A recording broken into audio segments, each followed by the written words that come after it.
گھوٹکی میں مسافر بس سے اغوا کیے گئے 19 میں سے 10 مسافر بازیاب۔ ڈاکو نے مسافر بس پر دھاوا بول کر بس میں سوار 19 مردوں کو اغوا کر لیا۔ ڈاکو نے تمام خواتین کو چھوڑ دیا۔ عینی شاہدین کے مطابق بس میں 25 افراد سوار تھے۔ بس صادق آباد سے کوئٹہ جا رہی تھی۔ ڈاکو شدید دھند کا فائدہ اٹھاتے ہوئے گنے کی فصل میں فرار ہو گئے۔ پولیس اور رینجرز کی جانب سے ڈاکوؤں کا تعاقب جاری۔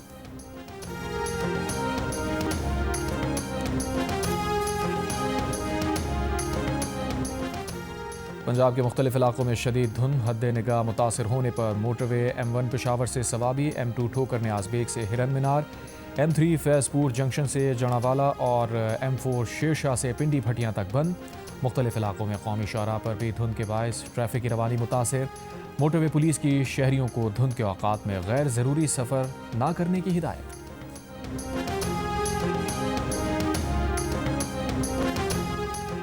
ملک کے مختلف شہروں کی فضا آج بھی انتہائی مضر صحت۔ اب سے کچھ دیر پہلے لاہور 320 پارٹیکلیٹ میٹر کے ساتھ دنیا کے بڑے آلودہ ترین شہروں میں پہلے نمبر پر۔ عالمی ماحولیاتی ویب سائٹ کے مطابق فیصل آباد 569 AQI کے ساتھ ملک کا آلودہ ترین شہر۔ پشاور میں فضائی آلودگی کا انڈیکس 416 ریکارڈ۔ کراچی اور بلوچستان میں زلزلے کے جھٹکے، زلزلے کی شدت 5.2 اور گہرائی 12 کلومیٹر ریکارڈ۔ زلزلے کا مرکز کراچی سے 87 کلومیٹر دور سومیانی میں تھا۔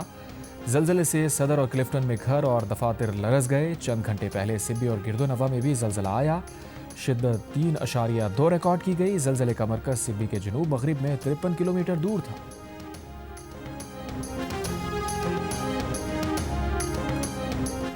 حکومت کا پیٹرول کی قیمت 263 روپے 45 پیسے برقرار رکھنے کا فیصلہ۔ ڈیزل کی قیمت میں 14 روپے فی لیٹر کمی، نئی قیمت 265 روپے 65 پیسے ہو گئی۔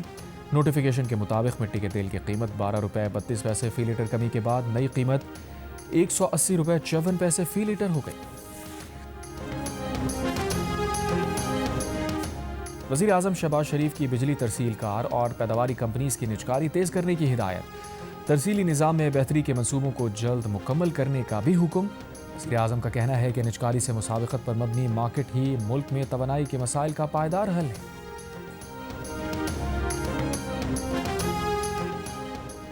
حکومت کا PTI قیادت کو اس کے بانی سے ملاقات کرانے کی اجازت دینے کا اشارہ۔ وفاقی وزیر اطلاعات عطا تارڑ کا کہنا ہے کہ وزیر اعلیٰ سہیل آفریدی کا رویہ بہتر ہوا ہے۔ PTI والے جیل مینول کی پاسداری کریں تو بانی PTI سے ملاقات ہو جائے گی۔ جیل مینول کی خلاف ورزی کوئی بھی کرے گا اس کی ملاقات بند ہوگی۔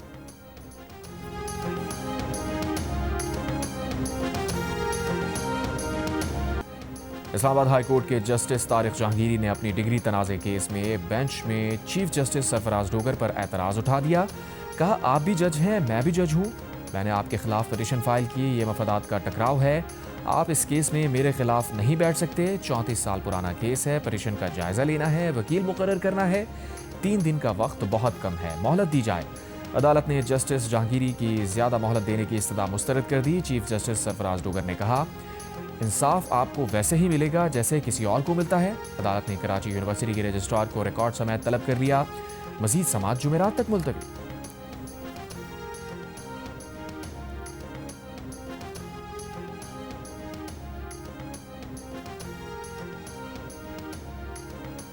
افغانستان میں چھوڑا جانے والا امریکی اسلحہ طالبان فورسز کی بنیادی طاقت بن چکا۔ افغان تعمیر نو کے لیے امریکی ادارے سیگار کی رپورٹ میں انکشاف۔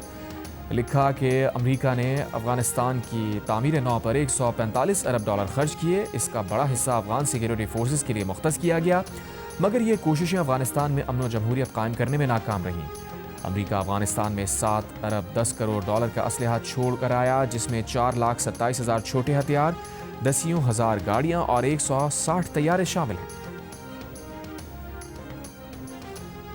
FBI نے امریکی ریاست کیلیفورنیا اور نیو اورلینز میں دہشت گردی کا منصوبہ ناکام بنا دیا، 4 افراد گرفتار۔ لاس اینجلس میں FBI حکام نے پریس بریفنگ میں بتایا منصوبے کے تحت بم دھماکوں سے نئے سال کی تقریبات پر مختلف اہداف کو نشانہ بنایا جانا تھا۔ اورنج کاؤنٹی اور لاس اینجلس میں امیگریشن ایجنٹس اور گاڑیوں کو نشانہ بنانے کا بھی منصوبہ تھا۔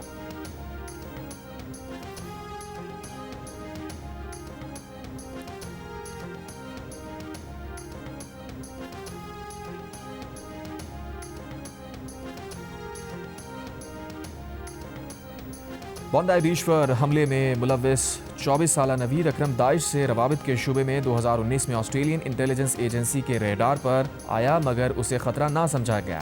آسٹریلوی وزیر اعظم نے کہا نوید اکرم کی جانچ دیگر افراد سے تعلق کی بنیاد پر کی گئی، تحقیق میں خطرے کا کوئی اشارہ نہ ملا۔ آسٹریلوی میڈیا کے مطابق انسداد دہشت گردی حکام نے بھی خیال ظاہر کیا کہ نوید اکرم اور ساجد اکرم نے داعش سے وفاداری کا عہد کیا تھا۔ بونڈائی بیچ پر حملاوروں کی گاڑی سے داعش کے 2 جھنڈے ملے۔ حملاور نوید اکرم اس وقت اسپتال میں زیر علاج ہے۔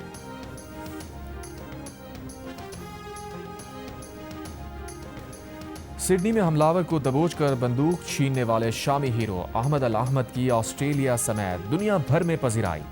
آسٹریلوی ریاست نیو ساؤتھ ویلز کے پریمیئر نے اسپتال میں زیر علاج احمد سے ملاقات کی، بہادری کی تعریف کی۔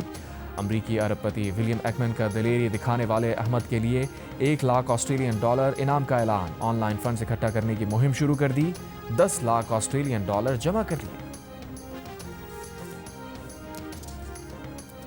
سڈنی میں فائرنگ کے واقعے کے بعد ایشز سیریز کے تیسرے ایڈیلیڈ ٹیسٹ میں سیکیورٹی بڑھانے کا فیصلہ۔ آسٹریلوی میڈیا کے مطابق سیکیورٹی رسپانس سیکشن کو اسٹیڈیم کے ارد گرد تعینات کیا جا رہا ہے۔ بگ بیش لیگ کی ٹیم سڈنی سکسرز کے کھلاڑیوں کو بھی فائرنگ کے وقت فیملیز اور قریبی عزیز و اقارب کی خیریت دریافت کرنے کے لیے فون دیے گئے۔ اینٹی کرپشن کوڈ کی وجہ سے میچ سے قبل یا دوران فون کا استعمال منع ہے۔ دوسری جانب انگلینڈ کے سابق کپتان مائیکل وان کا فائرنگ کے وقت قریبی ریسٹورانٹ میں فیملی کے ساتھ موجود ہونے کا انکشاف۔ مائیکل وان کا کہنا تھا کہ ریسٹورانٹ میں بند ہونا بہت خوفناک تھا، ہم محفوظ گھر پہنچے۔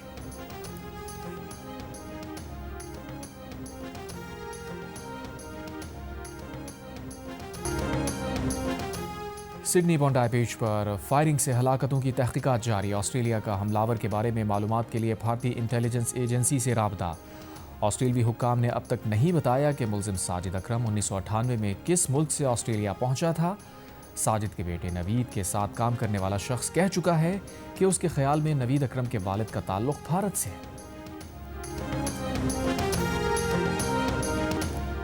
اقوام متحدہ کی جنرل اسمبلی نے فلسطینی عوام کے حق خود ارادیت کی توثیق کی قرارداد بھاری اکثریت سے منظور کر لی۔ 164 ممالک نے قرارداد کے حق میں ووٹ دیا جبکہ 8 ممالک نے اس کی مخالفت کی، 9 ممالک نے ووٹنگ میں حصہ نہ لیا۔ اور اسرائیل نے مقبوضہ مغربی کنارے میں 19 نئی یہودی بستیوں کے قیام کی منظوری دے دی۔ متحدہ عرب امارات کی اسرائیلی بستیوں کی منظوری کی سخت مذمت۔ اماراتی وزارت خارجہ نے مغربی کنارے کو ضم کرنے کی کوشش مسترد کرتے ہوئے کہا امن عمل کی حمایت اور غیر قانونی سرگرمیوں کا خاتمہ چاہتے ہیں۔